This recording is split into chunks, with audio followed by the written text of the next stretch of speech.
আমার চাচার সাথে আমার বিয়ের কথা চলছে। বয়সে তিনি আমার 17 বছরের বড়। তার বয়স 35 বছর। আমার বাবা নিজেই বিয়েটা ঠিক করেছেন। যার সাথে আমার বিয়ে ঠিক হয়েছে সম্পর্কে তিনি আমার বাবার স্নেহের ছোট ভাই সমতুল্য। বাবার মতে সুফিয়ান আনসারী ব্যতীত এই তল্লাতে আমার উপযুক্ত আর কোনো পুরুষ নেই। আমার বয়স 18 আর ওনার বয়স কথাটা বলেই কান্নায় ভেঙে পড়ল মাহজাবিন। মাহজাবিন বিনতে সাদিক এবারে 18 বছর বয়সে পা দিয়েছে। দেখতে যেমন অসম্ভব সুন্দরী, ঠিক তেমনই মেধাবী, বুদ্ধিমতী আর সংসারী মেয়ে।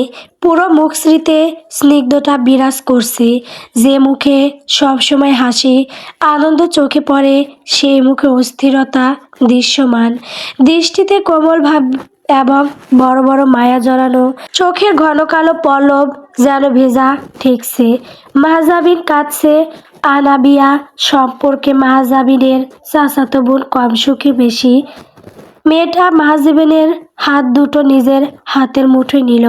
শান্ত ও ধীর কণ্ঠে বলল, তোমার ভাগ্যের দিকে একবার তাকিয়ে দেখো মাহজাবিন।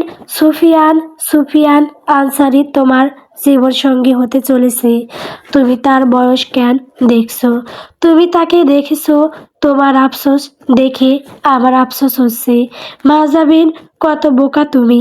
মাহজাবিনের চোখের পানি বাদ মানল না এবার। বলল, তুমি কি তাকে চিনো? জানো তাকে? যাদের কাজ দেশ ও মানুষ নিয়ে তারা ভালো মানুষ সেটা মানি, সম্মান করি, কিন্তু আমি যে এমন একজনকে জীবনসঙ্গী হিসেবে চাই না। কেমন মানুষ চাও তুমি মাহজাবিন? আনাবিয়া, তুমি তো একটু হলেও আমাকে বোঝো, তাই না? তুমি জানো আমি কেমন মেয়ে। আমি আমার মতোই কাউকে চাই, যার সবটুকু সময় শুধু আল্লাহর ইবাদত এবং আমার সাথে কাটবে, যার সাথে আমার ভালো কাজের প্রতিযোগিতা চলবে। আনাবিয়া মাহজাবিনের হাত ছেড়ে তার দুই গালে হাত চেপে বলল, তোমার বড় ইচ্ছে কি বলো তো? মাহজাবিন আনাবিয়ার দিকে তাকিয়ে বলল, কাবা শরীফ এবং আকসা। মাহজাবিনকে কথা শেষ করতে না দিয়েই আনাবিয়া বলে উঠল, এখানে যেতে তোমার উত্তম সঙ্গী হিসেবে আমিও শুধু এবং শুধুমাত্র সুফিয়ান আনসারীকেই দেখছি। তোমার মতো সুন্দরী, শিক্ষিতা, বুদ্ধিমতী আর সাহসী নারীকে যে কেউ পেয়ে যেতে পারে না, যে কেউ তোমার যোগ্য নয়। মাহজাবিন চুপ হয়ে গেল। আনাবিয়ার হাত দুটো নিজের গাল থেকে সরিয়ে চোখ দুটো মুছে নিল। বলল, আল্লাহ ছাড়া তোমরা কেউ আমাকে বুঝলে না। আনাবিয়া হাসি হাসি মুখ করে বলে উঠল, চাচা সাহেবকে বলো সুফিয়ান আনসারীকে বিয়ে করতে। আনাবিয়া প্রস্তুত। তোমাকে বিয়ে করতে হবে না। তুমি তাকে কেন বিয়ে করতে চাইছো তাকে তুমি দেখোনি? দেখেছি আমি। আমার উপর ভরসা রাখো মাহজাবিন। সে চক্ষু শীতলকারী, হৃদয় প্রশান্তকারী পুরুষ হবে তোমার জন্য। বাবা 13 বছর বয়স থেকে তাকে চাচা হিসেবেই উপস্থাপন করেছেন। তাকে বাবার স্নেহের ছোট ভাই অর্থাৎ সম্পর্কে আমার চাচা হিসেবেই জেনে এসেছি। তাকে কিভাবে অন্য পরিচয়ে মেনে নেব বলো আমাকে? এগুলো কোন বিষয় না মাহজাবিন। তুমি তাকে দেখোনি অবধি। উনি পাশের গ্রামের, আমি তাকে দেখব কিভাবে? চাচা হিসেবে পরিচয় উপস্থাপন করা হয়েছে তোমার সামনে। উনি নিজে উপস্থিত হয়নি। তুমি তাকে দেখোনি। তাকে দেখার পর তার বিপরীতে কোনো সিদ্ধান্ত নিতে মন চাইবে না তোমার। আমি তোমাকে এ ব্যাপারে আশ্বস্ত করছি। মাহজাবিন কিছু বলল না। সে নিজের বাহিরে কোনো কিছুতেই কোনোদিনই আগ্রহ দেখায়নি, তাই তো বোনের সাথে এই বিষয়ে সে কথা বাড়াতেও ব্যর্থ হলো। সুফিয়ান আনসারী সমান ধন্য এক শাসক। সে পরপর দুইবার শাসক হিসেবে নিয়োগ প্রাপ্ত হয়েছে নিজ গ্রামে এবং পাশাপাশি আরও 2-4টা গ্রামের দায়িত্বে নিয়োজিত। জেরুজালেম থেকে নিয়োগ প্রাপ্ত গ্রামীণ শাসক তিনি। ফিলিস্তিনের আল খাদের গ্রামটি সুফিয়ান আনসারীর জন্মভূমি। ছোটবেলা থেকেই তিনি সেখানটাতেই বড় হওয়া, তার বাবার সাথে সাথে দেশ ও দশের জন্য কাজ করা শুরু হয়েছিল ছোট বয়স থেকেই। দেশের স্বার্থেই নিজেকে উৎসর্গ করেছিল সুফিয়ান আনসারী। কিন্তু এই সময় এসে তার পিতা উমাইর আনসারী তা হতে দেননি। মা কুলসুম খাতুনও এক প্রকার জেদ শুরু করেছেন পুত্রবধূর জন্য। পরিবারের সাথে পেরে উঠতে ব্যর্থ হয়েছে সুফিয়ান। শেষমেশ ৩৫ বছর বয়সে এসে বিবাহের সিদ্ধান্ত নিতেই হলো। সুফিয়ান আনসারী বাবার সাথে সকাল সকাল বেরিয়েছে সওদা করতে। বাবার কথা মতো কিছু ফল আর মিষ্টান্নের জন্যই বাজারে আসা তার। সুফিয়ান আনসারী ছদ্মবেশ ধরেছে। আজ একই সাথে বাজারের সত্য অবস্থা জানা যাবে এবং সওদা করাও হবে। সাদা চাদরে মুখ ঢেকে গলা ভারী করে একটা দোকানের সামনে গিয়ে মিষ্টির কথা বলেই দাঁড়িয়ে রইল। মুহূর্তের মধ্যে পাশে এসে দাঁড়ালো এক তরুণী, বয়স 18-20 বছর হবে। লম্বা চওড়া বিশাল দেহী পুরুষের পাশে তাকে নিছক বান্দা মেয়ে মনে হচ্ছিল। মেয়েটা অন্যদিকে তাকিয়ে আস্তে আস্তে আনসারীর সাথে ধাক্কা খেলো। তড়িৎ গতিতে মেয়েটার দিকে তাকালো সুফিয়ান। মেয়েটা দেখতে পেল লালচে একজোড়া তীক্ষ্ণ চোখ। সুফিয়ান বলে উঠল, দূরত্ব বজায় রাখুন, এখানে বেশ জায়গা রয়েছে, আমাকে একটু সাহায্য করুন সাহেব। সুফিয়ান নজর নামিয়ে নিল।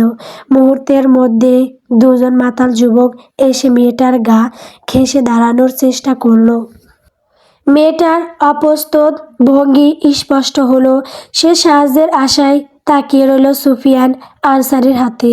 দুজন মাতাল যুবকের একজন মেয়েটার শরীরে হাত দেওয়ার চেষ্টা করতেই সুফিয়ান রক্তিম চোখে চাইল তাদের দিকে। তেজি গলায় বলে উঠল, তোমাদের সাহস কি করে হলো সুফিয়ানের অঞ্চলে নারীদের অসম্মান করার? দুজনের মধ্যে একজন বলে উঠল, সে তো পর্দায় নিজেকে সম্পূর্ণ ঢাকেনি, তাহলে আমাদের কিসের দায়? সে যা করেছে তার ফল তো পাবেই। বলেই মেয়েটার গায়ে আবার হাত দিতে উদ্যত হলো। সুফিয়ান সাথে সাথে যুবকের হাত পিছনের দিকে বাঁকা করে ধরল। মুহূর্তের মধ্যে হাড় ভাঙার শব্দ কানে পৌঁছলো। আশেপাশে দাঁড়ানো কয়েকজনের। ব্যথায় চিৎকার করে উঠল উক্ত মাতাল। আরেকজন সুফিয়ানের দিকে তেড়ে আসতেই কান বরাবর একটা থাপ্পড় বসিয়ে দিল। শক্তিশালী দেহের এই মানুষটির থাপ্পড়টুকু হজম করতে পারল না যুবক। কান বেয়ে রক্ত ঝরতে শুরু করলো। বলে উঠল, কোন নারী কি পড়বে কি না পড়বে সেটা তোরা বলে দেওয়ার কি? তোরা আর অভিভাবক, বাবা, বড় ভাই? কানে হাত দিয়ে রক্ত টের পেতেই ছেলেটা কাঁদো কাঁদো হয়ে বলে উঠল, বিনা অপরাধে গায়ে হাত, রক্তাক্ত অবস্থা। সুফিয়ান আনসারীর কাছে এখনই বিচার চাইব। সুফিয়ান শরীর থেকে চাদর সরিয়ে ফেলল। বাহিরে রাখা বেঞ্চটায় বসে বলে উঠল, সুফিয়ান, তোদের হৃৎপিণ্ড বের করে নেয়নি সেটা তোদের ভাগ্য। সুফিয়ান, তোদের চোখ জোড়া এখনো অক্ষত রেখেছে, এই জন্য শুকরিয়া আদায় কর। পরবর্তীতে মেয়েদের দিকে তাকালে চোখ তুলে নেওয়ার আইন প্রচলনে দেরি করব না। মাতালের মাতলামি কিছুটা নিয়ন্ত্রণে এলো। ফরা বাজারে সুফিয়ানের পা ধরে বসে পড়ল নিমিষেই। এক প্রকার কান্নাকাটি জুড়ে দিল ক্ষমা প্রার্থনার, কারণ তারা জানে সুফিয়ানের উত্তপ্ত মেজাজ রক্ত দেখেই শান্ত হয়, শাস্তি দিয়েই ক্ষান্ত হয়। সুফিয়ান আনসারী তুড়ি বাজিয়ে বলে উঠল, 1 থেকে 5 গুনব, এই তল্লাতে তোদের আর দেখতে চাই না। দেখতে পেলে। সুফিয়ান কথা শেষ করার পূর্বেই দৌড়ে পালালো দুজন। আশেপাশে মানুষ জড় হয়ে গেছে। মেয়েটা সুফিয়ানের দিকে পলকহীন চেয়ে আছে। সুফিয়ান উঠে দাঁড়ালো, মাথা নিচু করে মেয়েটাকে আশ্বস্ত করে বলল, আমি খুবই দুঃখিত, আমার অঞ্চলে আপনাকে হেনস্থা হতে হলো। ভরসা রাখুন একটু আমার উপর, এরপর আর এমন কিছু হবে না। মেয়েটা মৃদু হেসে বলল, আপনি ছিলেন বলেই অনেক কিছুই হয়নি। শুক্রিয়া মাহজাবিন। দিন শেষে বিকেলে আনাবিয়ার বাড়ি থেকে ফিরে সোজা নিজের ঘরে পৌঁছে গেল। জায়নামাজ নিয়ে নামাজে দাঁড়িয়ে গেল সে, লম্বা সূরা ধরল। শুরু হলো তেলাওয়াত, রুকু, সেজদা দীর্ঘ হলো। সেজদাতে খুলে বসলো রবের নিকট দরখাস্তের খাতা। মনের করুণ অবস্থা নিশ্চয়ই আল্লাহর দৃষ্টিসীমার বাইরে যায়নি। সিদ্ধান্তহীনতায় ভুগতে থাকা মেয়েটা সব ছেড়ে দিল এক ও অদ্বিতীয় সৃষ্টিকর্তার ওপর। রবকে অনুরোধের স্বরে বলল, আল্লাহ, আমি তো অবুঝ, আমি নিজের ভালোটুকু বুঝতে পারি না। আমার বাবা যাকে আমার জীবন সঙ্গী হিসেবে পছন্দ করেছেন, তিনি আমার জন্য কতটুকু সঠিক হবেন আমি জানি না। তিনি যদি আমার জন্য প্রশান্তিকর, সম্পর্কটা যদি বরকতময় হয়, তবেই তুমি সে পথ প্রশস্ত করে দিও। মাহজাবিন জায়নামাজেই বসেছিল। মাসনুন দোয়াগুলো, ছোট ছোট সূরাগুলো বসে বসে পড়ছিল সে। এমন সময় মনোযোগে ব্যাঘাত ঘটল দরজায় ঠক ঠক আওয়াজে। অল্প একটু সময় নিয়ে পড়া শেষ করলো সে। জায়নামাজ তুলে উঠে দাঁড়াতেই দরজার সামনে থেকে মেয়েলি কণ্ঠ ভেসে এলো। তার মা মারিয়াম বললেন, মাহজাবিন, আমাদের ঘরে এসো, তোমার বাবা সুফিয়ানকে ডেকে এনেছেন, তোমাদের সাক্ষাৎ প্রয়োজন। মাহজাবিন খোলা জানালা দিয়ে আকাশের দিকে চাইল, বিড়বিড় করে বলল, তবে কি আপনার সিদ্ধান্ত এটাই? আমি কখনো আপনার ফয়সালায় ক্ষতিগ্রস্ত হইনি। আমি মেনে নিলাম। আমি জানি আমার জন্য আপনার সকল চাওয়া সব সময়ের জন্য সুখকর। মাহজাবিন তৈরি হলো। কালো রঙের মোটা আর ভারী কাপড়ে নিজেকে সাবধানে জড়িয়ে নিল। মুখটা ব্যতীত শরীরের আর কোনো অঙ্গ দেখা যাচ্ছে না। নিজেকে তবু আরও একবার ভালোভাবে পর্যবেক্ষণ করে নিল মাহজাবিন। নিশ্চিত হলো সব ঠিকঠাক আছে। নিজের ঘরে চৌকাঠ পেরিয়ে বাইরে এলো মাহজাবিন। মাহজাবিনের বের হওয়ার ব্যাপারটা বুঝতে পারলেন মারিয়াম মাসরি। ছুটে এলেন মেয়ের কাছে, বললেন, আনাবিয়াকে ডেকেছি, সে আসছে। সে কেন? তোমার সাথে ব্যক্তিগতভাবে কথা বলতে চাইলে। আমি বা তোমার বাবা তো থাকতে পারবো না। আনাবিয়া থাকলে তোমার সুবিধা হবে। নন মাহরামের সাথে একা তো বসতে দেওয়া যায় না। মায়ের দিকে চেয়ে রইল মাহজাবিন। আলতো গলায় বলল, আপনি খুশি হয়েছেন আম্মি? জি আম্মাজান। আমি কি তবে আনাবিয়ার জন্য অপেক্ষা করব? না, এসো এখন, আপাতত সামনে এসো। উনি যদি আলাদা কথা বলতে চান তবেই আনাবিয়াকে নিও। মাহজাবিনকে ঘরে ডেকে নিয়ে গেলেন। মাথা নিচু করে ঘরে প্রবেশ করলো সে। ঘরে প্রবেশ করতেই এক অচেনা সুঘ্রাণ টের পেল মাহজাবিন। মুহূর্তেই চোখ বন্ধ করে নিল সে। কি মিষ্টি সুগন্ধ! অপরিচিত পুরুষালী কণ্ঠস্বরে ভেসে এলো, আসসালামু আলাইকুম। কানে সালামের ধ্বনি পৌঁছতেই আওয়াজ অনুসরণ করে সামনে তাকালো মাহজাবিন। ছোট চকিতে সাদা পাঞ্জাবি আর টুপিতে সুদর্শন এক যুবককে দেখতে পেল। মাহজাবিন যুবকটিকে দেখে এক অন্য জগতে ডুব দিল। মনে মনে হিসেব করলো, তার বয়স 28 কি 30 হবে। গায়ের রং উজ্জ্বল শ্যামলা। বলিষ্ঠ দেহের ব্যক্তির চোখের রং অনেক ভিন্ন। সচরাচর এমন রঙের দেখা মেলা ভার। মাথার চুলগুলো কাত ছুঁয়েছে। মাথার সাদা টুপিটা যেন মানুষটার সৌন্দর্য কয়েক গুণ বৃদ্ধি পেয়েছে। সুফিয়ানকে দেখে সালামের জবাব দিতে ভুলে গেল মাহজাবিন। সুফিয়ান সম্ভবত বিষয়টা বুঝল। সে মুচকি এসে আরও একবার বলে উঠল, আসসালামু আলাইকুম। মাহজাবিন সুফিয়ানের হাসি মুখ দেখে কিছুটা ভড়কে গেল। চোখ নামিয়ে নিয়ে অপ্রস্তুত ভঙ্গিতে বলে উঠল, আলহামদুলিল্লাহ, ভালো আছি। মাহজাবিনের বিয়ে ঠিক হয়েছে তার চেয়ে 17 বছরের বড় এক পুরুষের সাথে, যেখানে মেয়েটার বয়স সবেমাত্র 18। এমন একটা খবর পরদিন সকালে আল খাদের গ্রামে দুই একটা বাড়িতে পৌঁছে গেল। সাদিক খালিদের বাড়িতে পাশে দুইটা বাড়ি থেকে দলবদ্ধভাবে 3 জন মধ্যবয়স্ক নারী এলেন। মারিয়াম সকালের খাবার রান্না করেছিলেন।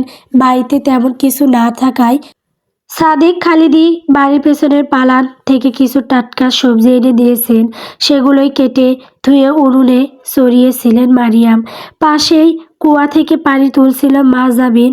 খাবার পানি রাতেই ফুরিয়ে গিয়েছিল।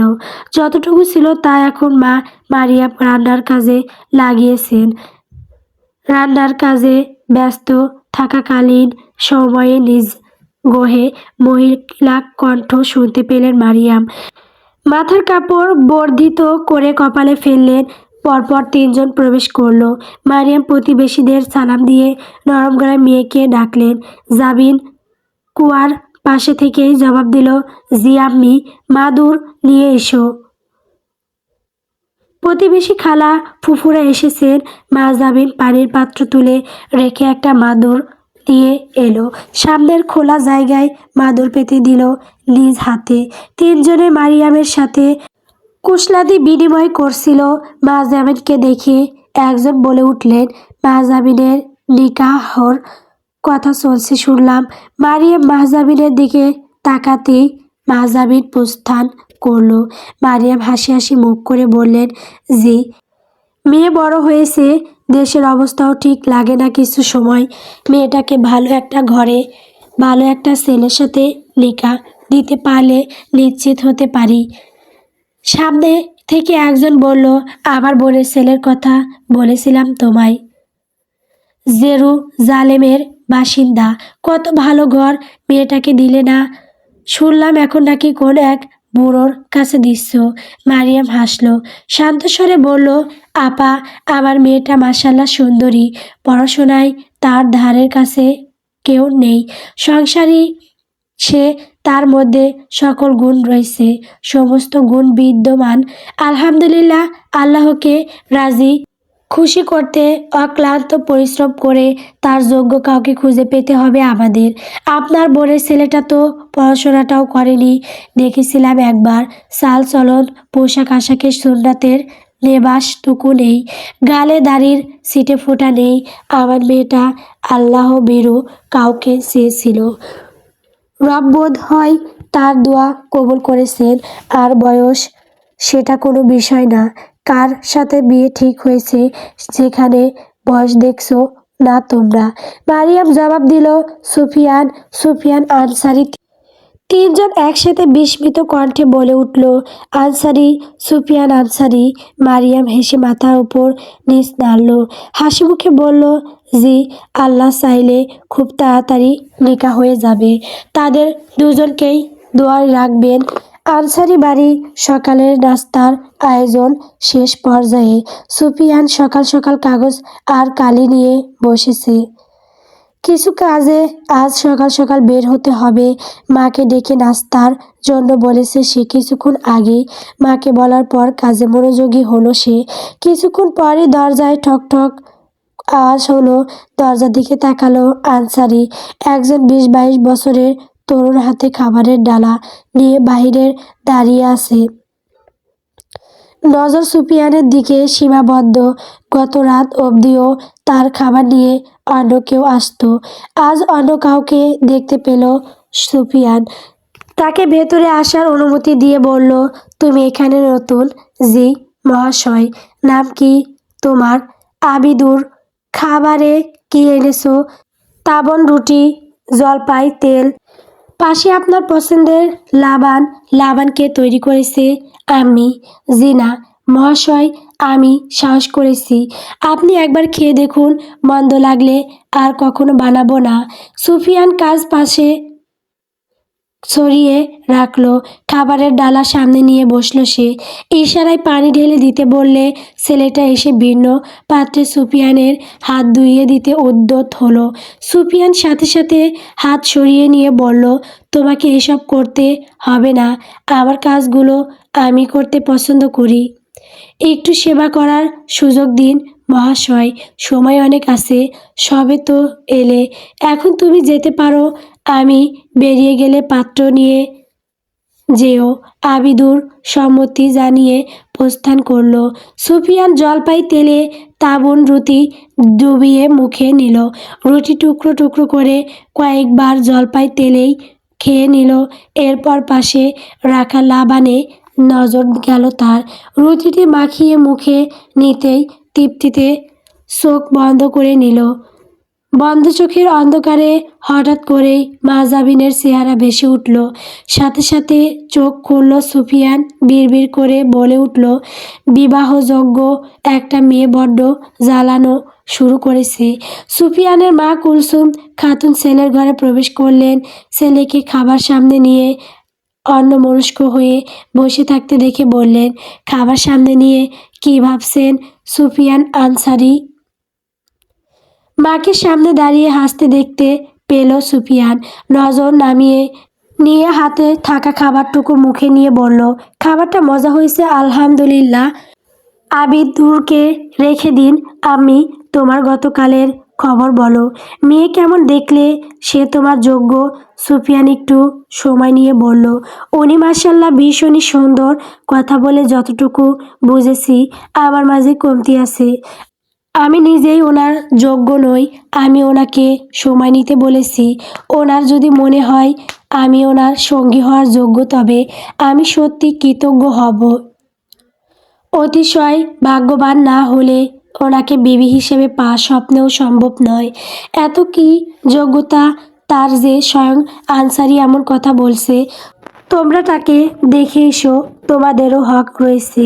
তোমার দিকে কোনো আপত্তি নেই, নিকাহ তো করতেই হবে। বিপরীতে থাকা মানুষটা মাহজাবিন হলে রবের প্রতি কৃতজ্ঞতার সীমা থাকতো না। কুলসুম খাতুন মুচকি হাসলেন। ছেলের মাথায় হাত বুলিয়ে দিয়ে বললেন, আমার আব্বাজানের দোয়া কবুল করুন ইয়া রব। মাহজাবিনের আজ গোসল শেষ করতে দেরি হয়েছে। ভেজা চুল কাপড়ে মুড়িয়ে রেখেই নামাজে দাঁড়িয়েছিল সে। নামাজ শেষ করে যায় নামাজেই বসেছিল সে। হঠাৎ করেই গতকালের কথা মনে পড়তেই ফিক করে হেসে ফেলল মাহজাবিন। কি বোকামিটাই না করেছিল গতকাল। সালামের জবাবে কি না আলহামদুলিল্লাহ ভালো আছি বলে বসেছিল। কপালে হাত দিয়ে ঘষতে লাগলো মাহজাবিন। মনে পড়ল গতকালের সমস্ত ঘটনাটুকু। পুনরায় ডুব দিল, মগ্ন হলো সুফিয়ানের ভাবনায়। গতকাল মাহজাবিনকে সুফিয়ানের জন্য ঘরে বসানোর মুহূর্ত কয়েক পরই তার বাবা মায়ের উপস্থিতিতেই সুফিয়ান মাহজাবিনকে উদ্দেশ্য করে বলল, আমি আপনার ব্যাপারে সমস্তটা শুনেই এখানে এসেছি। আপনাকে আজ এবং এখনই প্রথম দেখা আমার। আমি যদি সহজভাবে বলি তাহলে আপনাকে পছন্দ বা অপছন্দ করার যোগ্যতা আমার নেই। আপনি যদি আমাকে নিয়ে ভাবতে চান তবে সেটার জন্য আমি কৃতজ্ঞ থাকব। আপনার যদি মনে হয় আমাকে নিয়ে একটু ভাবা যায় অথবা কথা বললে ক্ষতি নেই তবে আমি চাইব আমাদের কিছুক্ষণ কথা হোক, চেনা জানা হোক। আপনি না চাইলে এখনই উঠে চলে যেতে পারেন। আমি কথা দিচ্ছি আজকের পর এখনকার বিষয় নিয়ে আপনার সাথে কেউ কোনো কথা বলবে না। আমি সুফিয়ান আনসারি কথা দিচ্ছি। মাহজাবিন শুকনো ঢোক গিলল। কিছুক্ষণ মাথা নিচু করে ভাবল সবটা। নিজের চিন্তা ভাবনার পাশাপাশি আনাবিয়ার জোর দিয়ে বলা কথাগুলো মনে পড়ল। নীরবতা ভেঙে বলল, কথা বলতে আমার কোনো সমস্যা নেই। সুফিয়ান আনসারি এবং সাদিক খালিদির চোখে চোখ পড়ল। সাদিক খালিদি স্ত্রীর দিকে তাকাতেই মারিয়াম বললেন, তারা একটু কথা বলুক, চলুন আমরা বাহিরে গিয়ে দাঁড়াই। অনাবিয়ার সামনেই আড়ালে উপস্থিত থাকবে সাদিক খালিদি সম্মতি জানালেন। একসাথে বেরিয়ে গেলেন দুজনে। মাহজাবিন নীরব। সুফিয়ান একটু সময় নিল, অতঃপর মাহজাবিনের দিকে তাকিয়ে শান্ত গলায় বলল, আমি ধরে নিচ্ছি আপনি আমাকে কিঞ্চিত সুযোগ দিচ্ছেন নিজেকে প্রকাশ করার। একেবারেই অপছন্দের ব্যক্তি হয়ে মস্তিষ্কে চেপে বসিনি। মাহজাবিন মাথা নিচু করেই বলল, নিজেকে এত তুচ্ছকারে উপস্থাপন করবেন না। যদিও উদার এবং বড় মনের মানুষরাই এমন করে থাকেন, আমাকে একদমই তেমন ভাববেন না। নীরব রইল মাহজাবিন। সুফিয়ান বলল, আপনার বাবা সম্ভবত আমার পরিচয়টা বাড়িতে অনেক আগে থেকেই জানিয়েছে। কোনো সম্বোধনে উপস্থাপন করলেও করতে পারেন। সম্পর্ক যেহেতু ভিন্ন তাই একটু সমস্যা হতে পারে। তবে যেহেতু আমরা সামনাসামনি কখনো আসিনি, কথা হয়নি, প্রথম সাক্ষাৎটাই পুরোপুরি আলাদা বিষয়ে সেক্ষেত্রে খুব একটা সমস্যা হওয়ার কথা নয়। আমাদের মাঝে রক্তের কোনো সম্পর্ক নেই। এগুলো আমার চেয়ে আপনি বেশি ভালো বুঝবেন। মাহজাবিন জি। সুফিয়ান বলল, আমার আর আপনার বয়সের তফাৎ অনেক। অনেক বলতে সত্যি অনেক। আপনার বয়সের প্রায় দ্বিগুণ আমার বয়স। এখানে আপনার সমস্যা হওয়ার কথা বোধ হয়। তা কি হয়েছে? মাহজাবিন প্রলম্বিত শ্বাস ফেলে বলল, হয়েছিল, সাথে বাবার ওপর অভিমানটাও প্রকটভাবে বেড়েছিল। ভাবছিলাম এত এত পাত্রকে সরিয়ে একজন এমন বয়সী লোকের সাথে বিয়ের কথা বলছে। সুফিয়ান মুচকি হাসলো, জিজ্ঞেস করলো, ভাবনা বদলালো কখন? আদৌ বদলেছে কোনোভাবে? জি। কিভাবে? পরে পুনরায় পূর্বের ভাবনায় ফিরবেন না তো? পূর্বের ভাবনায় আর ফিরবো না। কানটা শক্তপোক্ত। মাহজাবিন মুখে কিছু না বলে ওপর নিচ মাথা নাড়ল। সুফিয়ান মাহজাবিনের দিকে থেকে চোখ সরিয়ে নিল। বাহিরের দিকে তাকিয়ে বলল, আমরা মোটামুটি একে অপরের বিষয়ে বাহ্যিকভাবে অনেকটা জানি। আমার আলাদা করে আপনার কাছে সেভাবে জানার কিছু নেই। তবে নিজের মাঝে কোনো পরিবর্তন আনতে হবে কি না তা বুঝতে আপনাকে একটা প্রশ্ন করা জরুরি। আপনি অনুমতি দিলে? মাহজাবিন সুফিয়ানকে থামিয়ে দিয়ে বলল, বলুন, বলুন, কি জানতে চান? আপনি কেমন জীবনসঙ্গী চাইছেন? অন্যদের কথা পুরোপুরি বাদ দিন। আপনি নিজের মনের কথা বলুন। আমার যদি মনে হয় আমি ওরকম না, অথবা কখনো অমর হতে পারবো না, তাহলে আমি নিজেই সরে যাব। মাহজাবিন একটু সময় নিল, দ্বিতীয়বারের মতো মাথা তুলে সুফিয়ানের দিকে চাইল, বলল, আমার প্রতি আদি আলাল্লাহ সাল্লামের মতো আচরণ এবং বাহিরে উত্তম রাদিয়া এর মতো। সুফিয়ান মাহজাবিনের দিকে তাকালো। চোখে চোখ পড়তেই মৃদু হাসলো সে। বলল, আপনার তাহলে নিকাহর জন্য খুব তাড়াতাড়ি প্রস্তুতি নিতে হচ্ছে। নজর নামিয়ে নিল মাহজাবিন। সে নিজেও এবার জানতে চাইল, আপনি কেমন সহধর্মিণী আশা করছেন? সুফিয়ান সাথে সাথে জবাব দিল, আপনার মতো বেইতজালা গ্রাম, পাহাড়ি অঞ্চলের এক অত্যাধিক সুন্দর সবুজে ছেয়ে যাওয়া গ্রামটা অন্যান্য গ্রামের চেয়ে শিক্ষাগত দিক থেকে কিছুটা হলেও এগিয়ে। এ অঞ্চলের ছেলেমেয়েরা সময়ের সাথে তাল মিলিয়ে চলতে শুরু করেছে। গ্রামের বিভিন্ন জায়গায় খ্রিস্টানদের ধর্মীয় প্রতিষ্ঠান, চার্চ এবং শিক্ষা প্রতিষ্ঠান।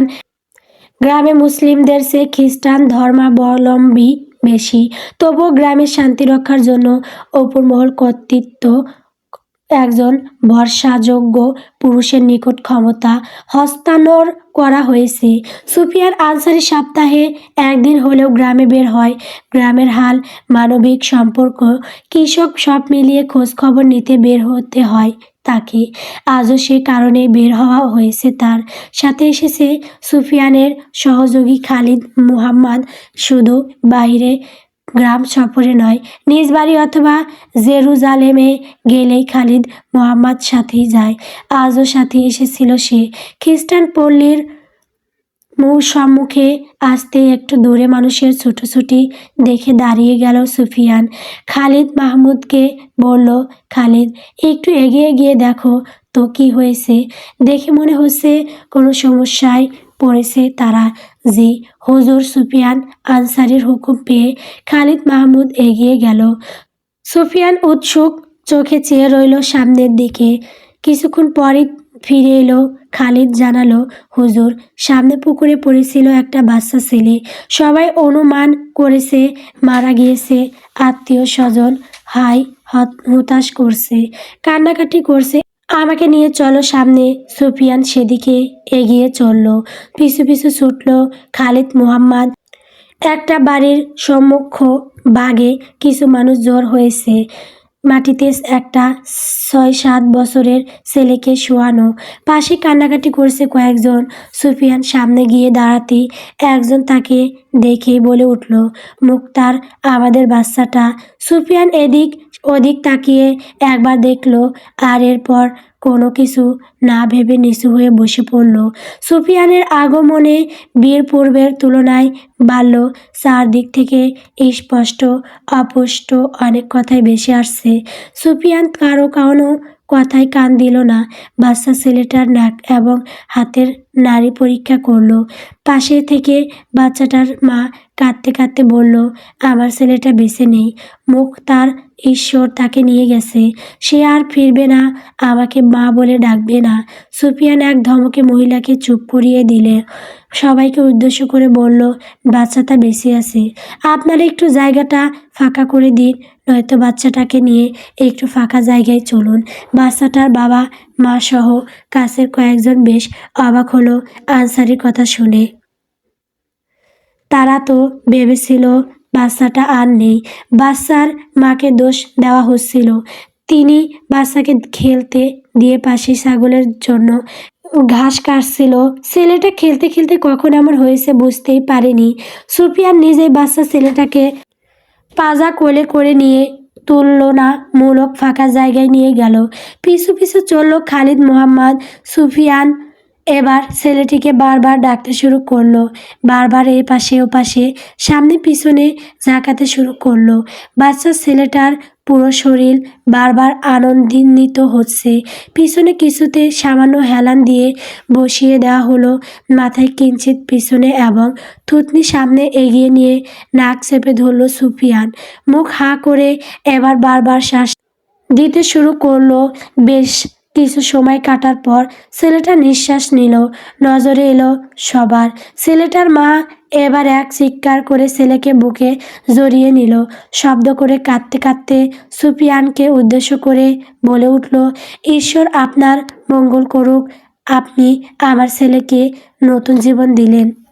ছেলেটা মায়ের বুকে মাথা রেখেই ফাঁকা দিয়ে পিটপিট করে তাকালো সুফিয়ানের দিকে, মুখে মুচকি হাসি। সুফিয়ানও এবার মুচকি হাসলে হাত বাড়িয়ে ছেলেটাকে কাছে ডাকতেই ছেলের মা তার দিকে বাড়িয়ে দিল। সুফিয়ান তাকে কোলের ওপর বসিয়ে শুধালো, নাম কি তোমার? ছেলেটা আদো আদো শব্দে বলল, দিলীপ। এখন কেমন লাগছে দিলীপ? জি ভালো। ভালো বাচ্চারা এভাবে সবাইকে ভয় দেখায় না, মাকে কান্না করায় না, মা যা বলে তাই শোনে। দিলীপ তো ভালো ছেলে, তাই না? সে আর পানির কাছে যাবে না, মায়ের অবাধ্য হবে না, তাই না? ছেলেটা উপর নিচ মাথা নেড়ে মায়ের কোলে গেল। একে একে কয়েকজন এসেছে। দিলীপ নামের বাচ্চাটাকে কোলে নিল, চুমু খেলো, আদর করলো। সুফিয়ান উঠে দাঁড়ালো। বিদায় জানিয়ে খালিদকে সাথে নিয়ে এগিয়ে চলতে উদ্যত হলো সে। হাতের ডান দিক থেকে সালাম ভেসে আসতেই হাসি মুখে জবাব দিয়ে সেদিকে তাকালো সুফিয়ান। একটা মেয়ে দাঁড়িয়ে সেখানে, চেনা চেনা লাগছে। কোথায় দেখেছে তা ঠিক এই মুহূর্তে মনে পড়ছে না। মেয়েটাকে মনে করতে না পেরে নজর নামিয়ে নিল সুফিয়ান। দাঁড়িয়ে গেল সে। মেয়েটা এগিয়ে এসে বলল, আমাকে চিনতে পেরেছেন? সুফিয়ান বলল, প্রতিনিয়ত অনেকের সাথে সাক্ষাৎ হয়, মনে রাখা মুশকিল। গতকালই বাজারে আমাদের দেখা হলো, আপনি আমাকে বাঁচালেন। সুফিয়ান মৃদু হেসে বলল, বাঁচানোর মালিক তো একমাত্র আল্লাহ। আচ্ছা, পরে আর কোনো বিপদে পড়তে হয়নি আপনার? না। মেয়েটা দুই পাশে মাথা নেড়ে বলল। সুফিয়ান আর কথা বাড়ালো না, শুধু সৌজন্যমূলক হাসি এসে প্রস্থান করলো। পিছনে একবার চেয়ে দেখলো না, একজোড়া চোখ তাকে ঠিক কতক্ষণ চেয়ে দেখলো। সে সাক্ষাৎকারের জন্য সুফিয়ানকে পাশের গ্রামে অর্থাৎ সাদিক খালিদের বাড়িতে ডাকা হয়েছে। মাহজাবিনের সাথে সেদিন তার প্রথম দেখা হয়। তারপর প্রায় 2 সপ্তাহ কেটে গিয়েছে। গ্রাম সফরে বেরিয়ে বারবার লোভ জেগেছে মাহজাবিনকে একবার দেখার। ভীষণ কষ্টে নিজেকে সংবরণ করেছে সুফিয়ান। নিজেকে বুঝিয়েছে এই বয়সে এমন বাচ্চামি মানায় না। তাছাড়া মাহজাবিনকে সে ভাবনার জন্য যে সময় নিতে বলেছে, সেই সময়ে যদি সুফিয়ানকে সে অযোগ্য মনে করে ভুলে যেতে চায়, তখন এই অনুভূতি নিয়ে সে কী করবে, কোথায় যাবে? তাই সে জোর করেই নিজেকে কাজে ব্যস্ত রেখেছিল এই কয়েকদিন। আজ যখন সকাল সকাল সাদিক খালিদি তার বাড়িতে গিয়ে সাক্ষাতের কথা জানালো, তখন কোনো কিছু না ভেবে জানিয়ে দিল বিকেলে সে পৌঁছে যাবে।